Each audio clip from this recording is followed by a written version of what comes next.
A special boy was born on May 6, 1983 in Tibet. He is the son of the third Mifam Rinpoche. At the age of 6 months, he is reported to have started telling people that he was the Karmapa. Shamar Rinpoche gave him the name Trinley Thaye Dorje, and later he became one of the two Karmapas. This is our new video about Karmapa Trinley Thaye Dorje. Please subscribe and don't forget to like the video and share with your friends. Let's get started. At first, he was called Tenzin Khyentse, which translates to Tenzin, holder of the Dharma lineage, Khyentse, union of wisdom and compassion. When he was a boy before he met Shamar Rinpoche, Tenzin Khyentse was glad that he didn't have to be a big lama. The boy was 8 years old and lived in Tibet's capital city. His father rented a one-room apartment in the medieval market district, the Bakor. Here, Tenzin Khyentse lived with his father, a lama of the Nyingma school, his mother, and his 6-year-old brother. Tenzin Khyentse was slim and fair-skinned. Recently, a doctor had given him eyeglasses. He spent most of his time inside the apartment with his family. Tenzin Khyentse never had a sense that he was different from other boys. For him, it was normal to feel the way he did. He didn't give it much thought. When he was young, he used to tell people that he was the Karmapa. He would recognize lamas who came to visit even though he had never met them before. The boy would call them by their names. Later, his parents would say that these lamas had known the previous Karmapa, who had died 2 years before Tenzin Khyentse was born. As he got older, rumors spread around the Bakor that Mifam Rinpoche's son could be the Karmapa. From the market district, news of the boy spread around Lhasa. The Mifam's little apartment had always been a favorite stop for visitors to the busy Bakor, since the Nyingma Lama had a reputation for clairvoyance. Now the Lama started to visit the family just to investigate the elder Mifam boy. Tenzin Khyentse was quiet and alert. He was suspicious of the lamas who visited his father. The boy did not want to become a special lama with a lot of responsibilities. He had overheard his parents whispering about the government. The boy knew that the communists had a keen interest in special lamas. He was afraid that they would take him away from his family and he might end up in prison. Tenzin Khyentse wanted to stay with his parents and his brother. The boy enjoyed reading. His parents had introduced him to Buddhist texts at an early age. After that, Tenzin Khyentse would read whatever he could find. One day in June 1992, he came across a Lhasa newspaper that his father had finished reading. Tenzin Khyentse picked up the paper and saw the page that his father had folded open. A story about a boy from eastern Tibet caught his eye. The boy was named Ogyen Trinley Dorje, and the article stated that the government had recently appointed him as the Karmapa and enthroned him at Rumtek Monastery south of Lhasa. The new Karmapa would be a patriotic living Buddha who would help spread Buddhism and serve the Chinese motherland. Tenzin was shocked, and then he felt relieved. If this other boy was the Karmapa, then Tenzin Khyentse had nothing to worry about. He didn't have to assume the role of prominent lama or spend his time meeting people from all over, as his father did. He would not have to leave his apartment and his brother, nor would he have to go to prison. He was glad that the government had found another boy. Now he felt free. At the end of the day, Tenzin Khyentse went to sleep, happy. But that night, he dreamt that he was the Karmapa. In the morning, he told his mother about the dream. He said that he was sitting on a throne and surrounded by a crowd of followers. His mother smiled, and she told him that Ogyen Trinley Dorje was the Karmapa now, and then he should not speak like this anymore.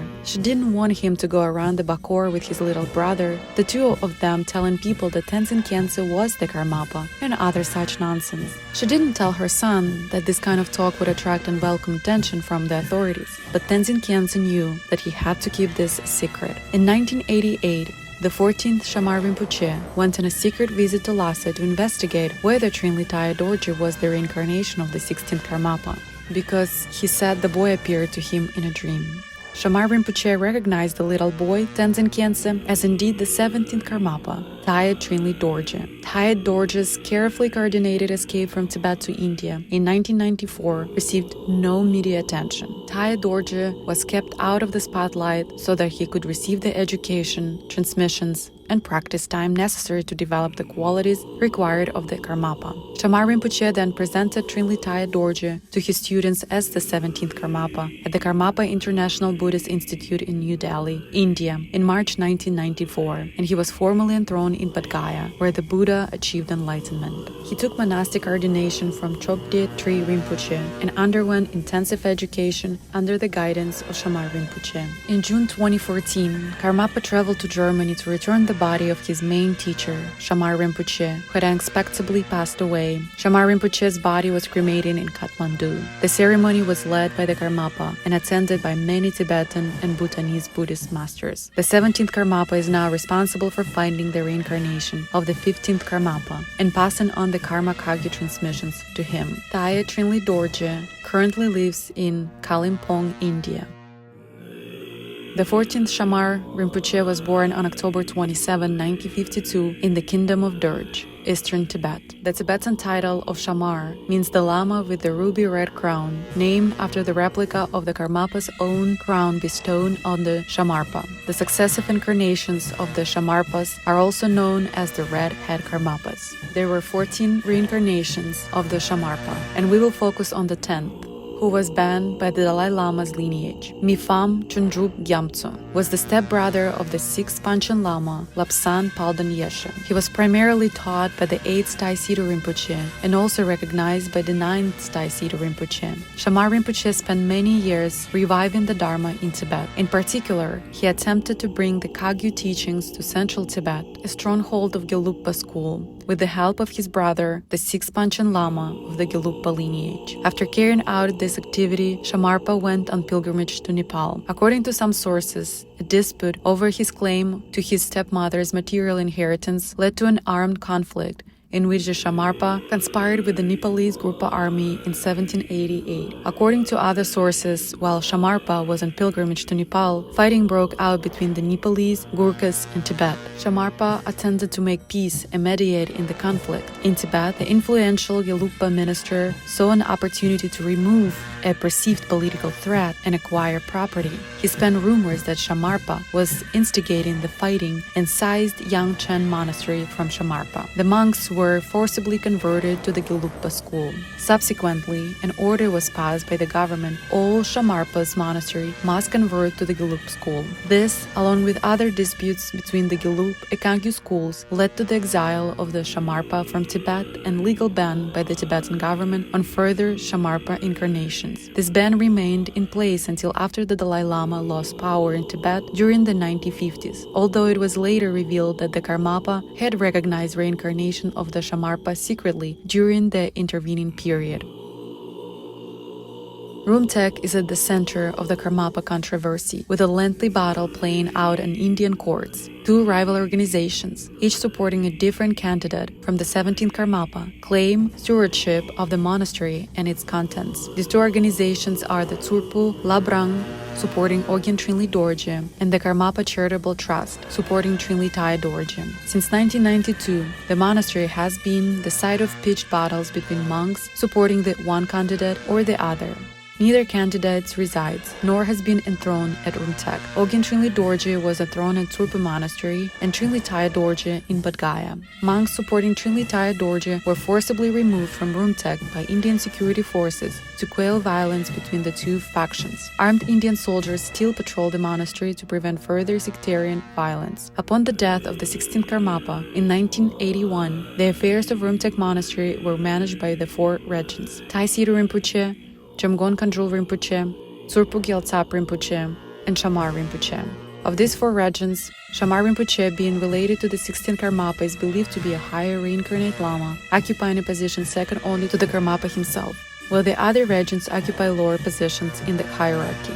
This body of trustees used to meet regularly after the 16th Karmapa's death, and the affairs of the monastery and its properties were administered in an organized manner. On May 17, 2008, Trinley Thaye Dorje was officially appointed by the Karmapa Charitable Trust as the legal, administrative heir of the 16th Karmapa, and could therefore, according to the trust, reside in Rumtek Monastery in Sikkim. However, because the monks currently in physical control of Rumtek opposed Trinley, Thaye, Dorje, and the legal proceedings between the supporters of the two claimants have not reached a final conclusion, Trinley, Thaye, Dorje's headquarters remain in Kalimpong for the time being. On March 29, 2017, Trinley, Thaye, Dorje officially announced his love marriage with Ms. Rinchen Yangzom, showing in this manner example of lay Buddhist practitioner like many other high teachers, including Thaye Dorje's predecessors, Choyin Dorje, 10th Karmapa, and Kakyap Dorje, 15th Karmapa Lama. The couple gave birth to a son on August 11, 2018 in France, near the Karmapa's main European sea. The task of finding the 17th reincarnate Karmapa was the collective responsibility of the four regents mentioned above. In March 1992, Thaye Rinpoche appears to have declared that the letter of prediction about the reincarnation left behind by the 16th Karmapa had been found, and the regents should take action to find the reincarnation in accordance with the letter. The regents had apparently met and studied the letter, informing some lay people and the trustees of the discovery. However, it is reported that even at that point, the authenticity of the letter was questioned by some of the trustees, particularly by Shamar Rinpoche, pointed out that the letter was not in the handwriting of the 16th Karmapa, and that it contained numerous grammatical and other errors. There were doubts whether the letter was written prior to the death of the 16th Karmapa. It appears that due to the doubts, the regents resolved to consider the matter further and postponed the decision on the identification of the reincarnation for about 7 months. In fact, a demand was raised that this letter supposedly left behind by the 16th Karmapa should be subjected to a forensic test, but Thaye Rinpoche was evasive about this. Despite the agreed waiting period mentioned above, taking advantage of the absence of Shamar Rinpoche, the Thaye group organized an expedition to Tibet to identify the reincarnation. This action violated the collective responsibility that had been cast upon the four regents to find the reincarnation. In the meantime, one of the regents, Jamgon Kandrul, met with an accident and died under allegedly suspicious circumstances. Normally, the identification of a reincarnation is a fairly detailed and lengthy procedure involving a number of tests. Reportedly, the entire identification in Tibet was carried out within a very short time, and the reincarnation was taken from the village Bakor in the Kham province in Tibet, where the identification took place, to Lhasa, and then on to Rumtek Monastery, the original seat of the Karmapa, and formally installed with an active assistance of the Chinese authorities. It is also reported that reincarnation, accompanied by Thaye Rinpoche, received a highly visible reception by the Chinese in Lhasa, as well as in Rumtek Monastery. In an interview with Tricycle, Trinley Dorje was asked, "There's controversy concerning your recognition by Shamar Rinpoche. A good number of Kagyu masters, Dalai Lama, and the Chinese government have recognized Orgyen Trinley Dorje as a Karmapa. Would you like to address that?" There are always controversies. They are part of life. There is no life without obstacles. There is no life without problems. There is no life without controversies. It's unavoidable. It's impossible to say, "I have a life and I would like it to be completely peaceful." As practitioners, as Buddhists, we try to use whatever obstacles are there and transform them into something meaningful. By doing so, we actually learn so much about how to progress, and we develop a wider perspective on life. Please leave a comment, like the video, and share with your friends. Thank you.